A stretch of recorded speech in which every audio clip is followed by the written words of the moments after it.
আসসালামু আলাইকুম সুপ্রিয় শিক্ষার্থীবৃন্দরা, ইকো কোচিং এর পক্ষ থেকে আয়োজিত নবম শ্রেণীর ডিজিটাল প্রযুক্তি ক্লাসে তোমাদের সবাইকে স্বাগতম। আমি আলিফ। আমি আজকে তোমাদের ডিজিটাল প্রযুক্তি শিখন অভিজ্ঞতা 2 এর সেশন 1 নিয়ে আলোচনা করব। এই সেশনটি খুবই গুরুত্বপূর্ণ। তোমরা ইতিমধ্যে জেনেছো যে তোমাদের এখন সেশন ভিত্তিক নতুন কারিকুলামে সেশন ভিত্তিক মূল্যায়ন হবে। তো সেশন ভিত্তিক মূল্যায়নের জন্য এই সেশনটি তোমাদের অনেক গুরুত্বপূর্ণ। এই সেশনে যেসব বিষয় নিয়ে আলোচনা করা হয়েছে সেগুলি হচ্ছে সাইবার ক্রাইম বা অপরাধ সমূহ, তারপরে সাইবার নিরাপত্তা ঝুঁকি সমূহ। সাইবার নিরাপত্তা ঝুঁকির মধ্যে রয়েছে brute force attack, data interception, DDoS attack, hacking, computer malware. আমরা এই সবগুলো নিয়ে বিস্তারিত জানবো। তো চলো শুরু করি। প্রথমে আসি সাইবার ক্রাইম বা অপরাধ কি। আমরা আমরা প্রচলিত অপরাধ সমূহ দেখে আমাদের সমাজে প্রচলিত অপরাধ সমূহ দেখেছি, যেগুলো হচ্ছে সমাজ এবং আইন বিরোধী যে কোনো কাজই হচ্ছে অপরাধ। ঠিক তেমনি এই সমাজ এবং আইন বিরোধী কাজ যদি আমরা ইন্টারনেট বা অনলাইনের মাধ্যমে করি, তাহলে বা ডিজিটাল মাধ্যমে করি, তখন এই ধরনের অপরাধ সমূহকে আমরা বলবো সাইবার ক্রাইম বা অপরাধ। ঠিক আছে, তাহলে তাহলে সংজ্ঞাটা কিভাবে আমরা দিতে পারি, যে যখন কোনো সমাজ এবং আইন বিরোধী কর্মকাণ্ড ডিজিটাল মাধ্যমে সংগঠিত হয় তখন তাকে সাইবার ক্রাইম বা অপরাধ বলে। তাহলে এখন আসে সাইবার নিরাপত্তা ঝুঁকি সমূহ।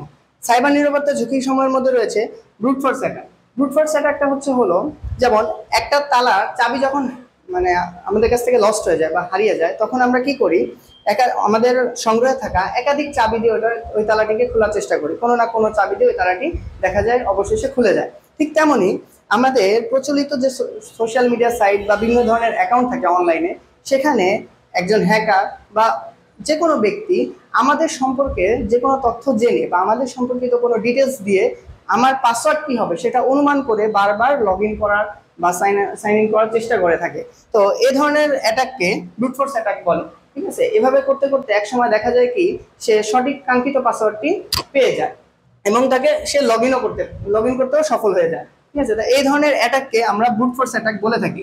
এই ধরনের অ্যাটাক থেকে বাঁচার উপায় হলো যে আপনার পাসওয়ার্ডকে সবসময় শক্তিশালী রাখা বা শক্তিশালী পাসওয়ার্ড দেওয়া। যে কোনো সোশ্যাল মিডিয়া প্রোফাইল বা যে কোনো ধরনের আপনার অনলাইন ভিত্তিক অ্যাকাউন্টে শক্তিশালী পাসওয়ার্ড দেওয়া, বা আপনার পাসওয়ার্ড সম্পর্কিত কোনো হিন্ট কোথাও শেয়ার না করা, বা আপনি আপনার পাসওয়ার্ডটা যদি আপনার নিজের ব্যক্তিগত কোনো তথ্য হয় তখন সেই তথ্যটা পাবলিকলি শেয়ার না করা, অথবা আপনি আপনার আপনার যত পাবলিক ইনফরমেশন আছে সেগুলি ভাইরাল না করা। এই ধরনের থেকে ব্রুট ফোর্স থেকে বাঁচার উপায় হচ্ছে এগুলি। তারপর আছে ডাটা ইন্টারসেপশন। ডাটা ইন্টারসেপশন বলতে কি বোঝায়, আমরা যদি এটা নিয়ে একটু হালকা আলোচনা করি। ডাটা ইন্টারসেপশন কি?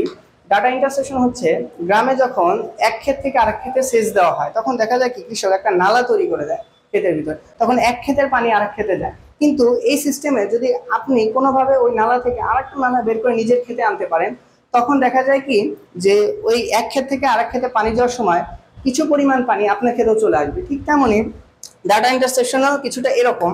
যখন আপনি একজন সেন্ডার কোনো ডাটা একজন রিসিভারের নিকট প্রেরণ করে, তখন মধ্যখানে যদি কেউ এই ডাটার অ্যাক্সেস নিতে পারে বা এই ডাটাকে কোনোভাবে অ্যাক্সেস করতে পারে, তাহলে সে এই সেন্ডার যে ডেটা রিসিভারকে পাঠাচ্ছে বা রিসিভার যে ডেটা সেন্ডারকে পাঠাচ্ছে সেই ডাটার কপি নিতে পারবে, তারপরে সেই ডাটাকে ম্যানিপুলেট করতে পারবে বা সেই ধরনের ডেটাকে চুরি করতে পারবে। এই ধরনের নিরাপত্তা ঝুঁকিকে বলি আমরা ডেটা ইন্টারসেপশন। এ ধরনের ঝুঁকি থেকে বাঁচার উপায় হলো এন্ড টু এন্ড এনক্রিপশন আছে এমন সব ডিভাইস ব্যবহার করা। যেমন আমরা বলতে পারি WhatsApp. End to end encryption বলতে বোঝায় যে আমি যে মেসেজটা পাঠাবো সেটা ডিরেক্টলি যে রিসিভার তার ফোনে গিয়ে সেভ হবে। এর জন্য দেখবা কি হোয়াটসঅ্যাপে যখন কোনো ছবি পাঠানো হয় তখন সেটা ডিরেক্ট মোবাইলের গ্যালারিতে গিয়ে সেভ হয়, সেটা কিন্তু কোনো সার্ভারে লোড হয় না। যেমন মেসেঞ্জারের ক্ষেত্রে যখন আমি একটা ছবি পাঠাই তখন সেটা কিন্তু আগে সার্ভারে সেভ হয়, তারপরে তোমার কাছে একটা কপি দেয়। কিন্তু হোয়াটসঅ্যাপের ক্ষেত্রে কিন্তু এরকম হয় না। সো আমরা এই ডাটা ইন্টারসেপশন থেকে বাঁচার জন্য এন্ড টু এন্ড এনক্রিপশন রয়েছে এমন সব সার্ভিস ব্যবহার করার চেষ্টা করব। তারপর হলো ডিডোস অ্যাটাক। ডিডোস অ্যাটাক নিয়ে যদি কিছু কথা বলি, ডিডোস অ্যাটাক হলো যে যখন তোমাকে কেউ একজন প্রশ্ন করবে তুমি সহজেই তার প্রশ্নের উত্তর দিতে পারবে, কিন্তু এমন যদি হয় 10 জন একসাথে তোমাকে একটা প্রশ্ন করছে, তখন তুমি ওই প্রশ্নটাই বুঝতে পারবে না, না হলে ওই প্রশ্নটা উত্তর দিতে তোমার নানা ধরনের সমস্যা তৈরি হবে। এই ধরনের সমস্যাকে বলা হয় ডিডোস অ্যাটাক। ঠিক তেমনি ইন্টারনেটে যখন কোনো একটা সার্ভার তৈরি করা হয় বা কোনো এক ধরনের ওয়েবসাইট যখন ইন্টারনেটে লাইভ থাকে, তখন বিভিন্ন ধরনের হ্যাকার চেষ্টা করে কি ওই সাইটটাকে ডাউন করে দেওয়া। ডাউন করে দেওয়ার মানে ধরো কোনো একটা ওয়েবসাইটে বা কোনো একটা সার্ভারের তোমার লোড ক্যাপাসিটি হলো মিনিটে 500 জনকে সে অ্যাকোমোডেট করতে পারবে। কিন্তু যদি হঠাৎ করে 10,000 জন চলে আসেন তখন কি হবে?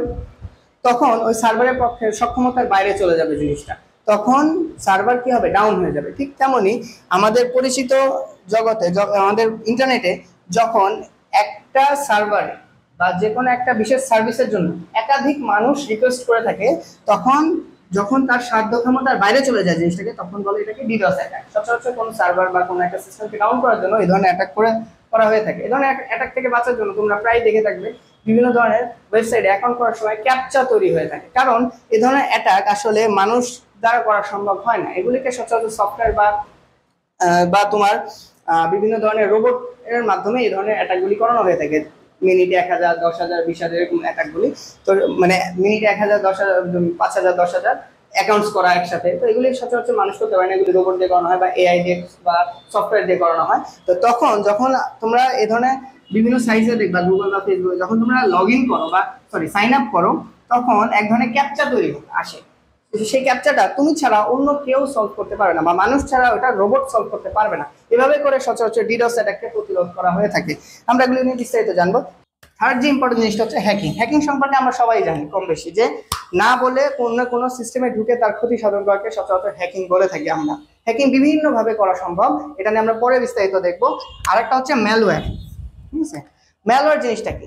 যখন হ্যাকিং মূলত হয়ে থাকে ইন্টারনেট ভিত্তিক, অর্থাৎ কারো কোনো গুরুত্বপূর্ণ কোনো সোশ্যাল মিডিয়া প্রোফাইল বা জিমেল অ্যাকাউন্ট বা বিভিন্ন ধরনের ইন্টারনেট ভিত্তিক যেসব প্রোফাইল আছে এগুলোকে হ্যাক করে তার ক্রেডেনশিয়াল বা সম্পূর্ণ অ্যাক্সেস নিয়ে নিতে পারে হ্যাকার। কিন্তু যখন হ্যাকার কোনো একটা নির্দিষ্ট ফাইল, ফোল্ডার বা ডকুমেন্টকে সে অ্যাক্সেস করতে চায়, যেটা কাঙ্ক্ষিত ব্যবহারকারীর ইউজারের কম্পিউটারে থাকে বা মোবাইলে থাকে, তখন সেটা আসলে পসিবল হয় না, সেটা ফুললি অ্যাক্সেস নেওয়া পসিবল হয় না।